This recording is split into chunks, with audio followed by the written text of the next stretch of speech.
And now to the 8th question. They say also that why didn't Abdullah ibn Mas'ud write Surah Al-Fatiha in the Quran, and why didn't he also write those last two chapters, chapter 113 and 114 of the Quran? Then they must not be from the Quran. I'll start with Al-Fatiha. It's chapter 1. Is it not part of the Quran? Yes, it is. And to put your minds to ease, it is an authentic hadith for the Prophet, peace be upon him, where he quotes himself, where he says himself in volume 6, book 61, number 528, the Prophet, peace be upon him, halfway through the hadith says, shall I teach you the most superior surah, meaning chapter, in the Quran? He said, it is, praise be to Allah, the Lord of the worlds, Al-Fatiha, which consists of the 7 repeatedly recited verses and the magnificent Quran which was given to me. So volume 6, book 61, number 534, 535, 536, the Prophet, peace be upon him, is talking about the virtues of these chapters and talking about the 2 last chapters in the Quran and the virtues of them. And Christians that say that they're not part of the Quran are just basically on hopes and wishes and twisting the hadith of the companions to their own desires. Now, do we have a hadith for Ibn Mas'ud that says, I do not agree that the Quran should have chapter 113 and 114? No, we don't. And the clearest hadith that these people use is also was said in the hadith of Imam Ahmad. In it is reported by Dhar bin Hubaysh. He said, I said to Ubay bin Ka'b that Ibn Mas'ud does not write chapter 113 and 114 in his copy. So who's saying? Dhar bin Habash, or Dhar bin Hubaysh is saying that. So he doesn't write 113 and 114 of the Quran.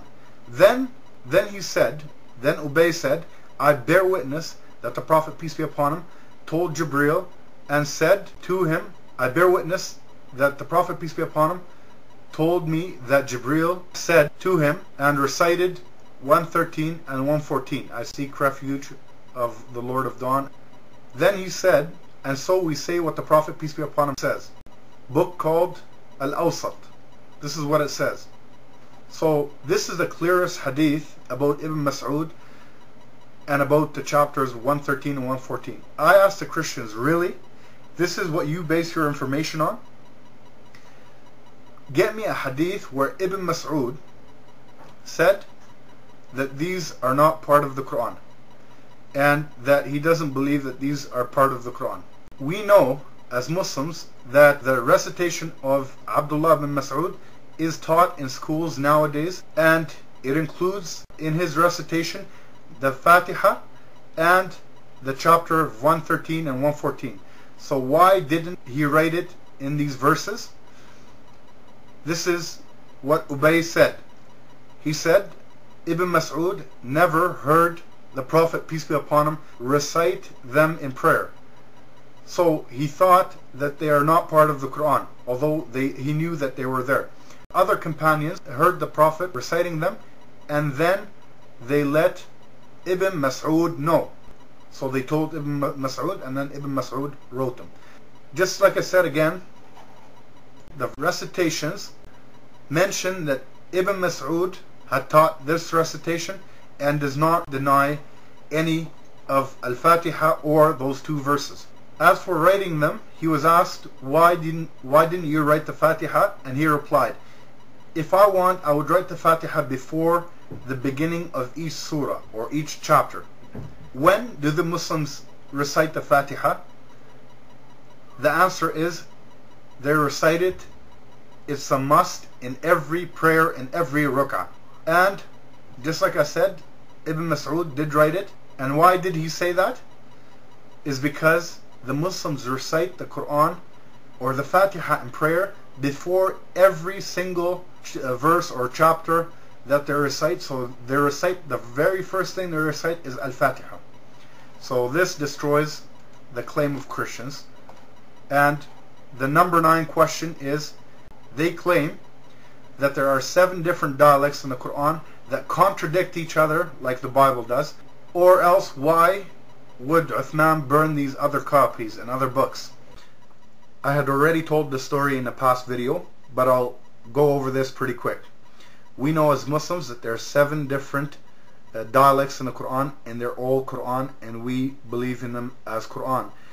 They're not different Qurans, they're different dialects, because the Arabs had different tongues than the Prophet, peace be upon him, as he says in Bukhari, volume 6, book 61, number 513, narrated by Ibn Abbas. The Prophet of Allah said, Jibreel recited the Quran to me in one way, so I requested him to read and recite in other ways, until he ultimately recited in 7 ways.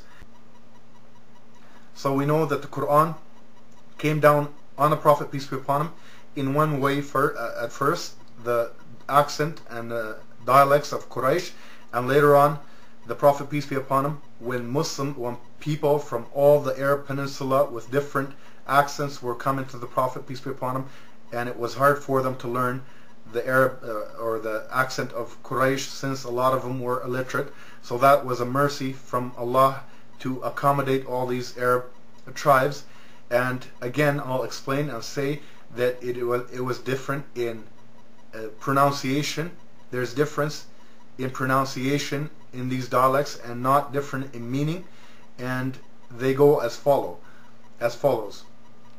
Some Arab tribes would say something in a plural form when they're referring to something, and some others would refer to it as a singular.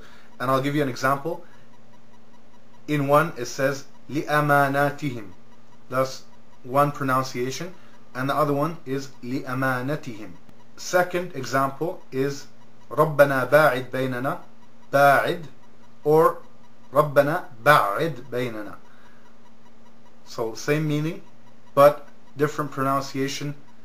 And the third example is the word kalimatun, for example, is kalimatin, and the same meaning, different vowels, different pronunciation of the word. The fourth one is where the Arabs used to use a word to emphasize what's happening. So an example of this, تجري من تحتهم الأنهار, or تجري تحتهم الأنهار. Example in English is تجري, or the rivers flow from underneath. In the other one, rivers flow underneath. And this word is not quite like from, it's a 2-lettered word or a 2-lettered word that's called adawat al-jar in the Arabic language. And the fifth example is of 2 words that one can come before another. Like, for example, if you say this or that, or you say in another example that or this. Same thing. It's talking about the same thing, but with the words one before the other. And that's how some tribes would say one word before another. And I'll give you an example of that in the Arabic language. يقاتلون ويقتلون, or يقتلون ويقاتلون. Number 6 is the word ننشز, ننشزها, انظر إلى العظام كيف ننشزها, or ننشرها. So it's a different letter for the same meaning. ننشزها or ننشرها. Same meaning of the words, but different letters in that word. The number 7th is, I'll give you an example of that, is like the name of the Prophet Musa, or the word ad-duha.